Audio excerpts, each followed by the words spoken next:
You can discourage your own constituents. If all they ever get is bad news, at some point they're going to say, well, what's the point of continued effort? So let's do a little celebrating.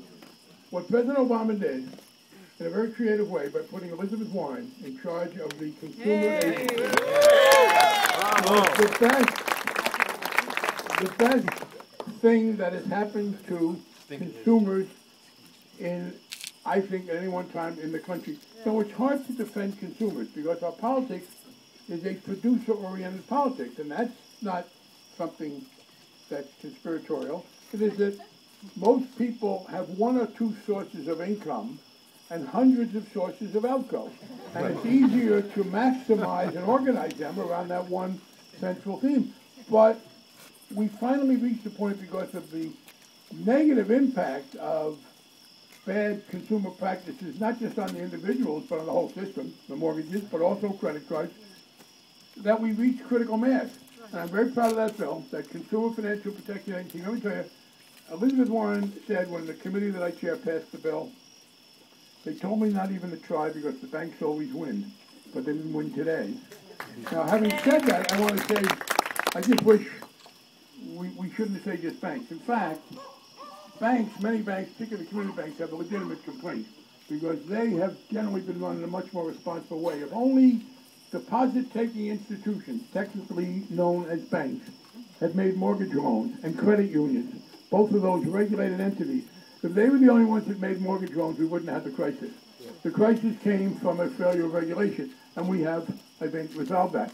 And that's the theme that I want to take. What happened was the right wing ran the government for a very long time.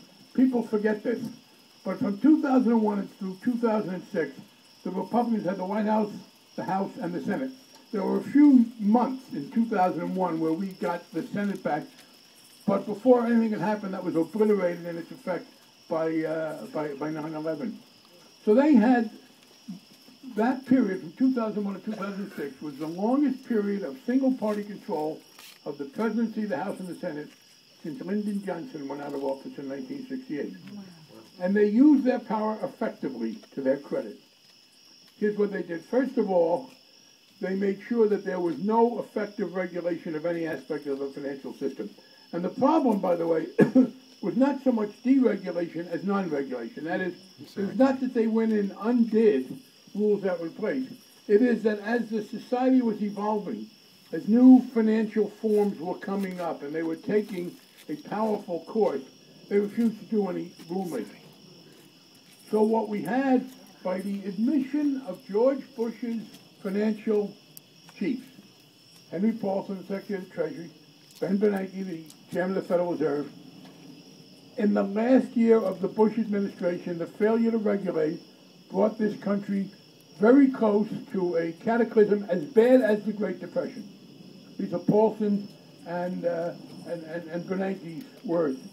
And Paulson, by the way, just said, as has Bernanke, effectively, that if they had the tools that we have just enacted in the financial reform bill, we wouldn't have had the crisis. And by the way, future officials and presidents have that set of tools over the nearly unanimous objection of the Republican Party. 3 Republicans voted for the bill in the House. One of them's already paid for it, Mike Castle. Mike Castle lost, and let me make a very objective statement. It could be for her or against her. But he lost to the most implausible candidate in the United States in a very long time. And that was part of the price he paid. So they create the crisis by their failure to regulate. And by the way, we tried very hard to stop the predatory mortgages, which were at the predatory mortgages were the bullets. Other things sort of shot them all around the world. We tried very hard to stop the predatory mortgages. And by the way, in 2007, when the Democrats took over, we finally passed a bill in the House to restrict predatory mortgages. And the Wall Street Journal denounced us. It said we had created a Sarbanes-Oxley for housing. And the Wall Street Journal, Sarbanes-Oxley really sucks. So they were not happy when they said that. So they caused this crisis. What else did they do? When Bill Clinton went out of office, Alan Greenspan literally warned us not to pay down the national debt entirely because he said you cannot do monetary policy without some debt. I mean, literally, that's what he said. That's how close we were to paying it down. George Bush immediately decided to fight 2 wars with 5 tax cuts. That's when things shifted enormously. Then the recession that was the result, the near depression of his deregulation, added further to it.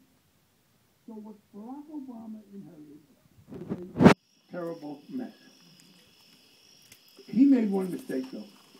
He had not fully understood, I believe, because he hadn't been around long enough, the degree to which a very mean right wing has taken over the Republican Party.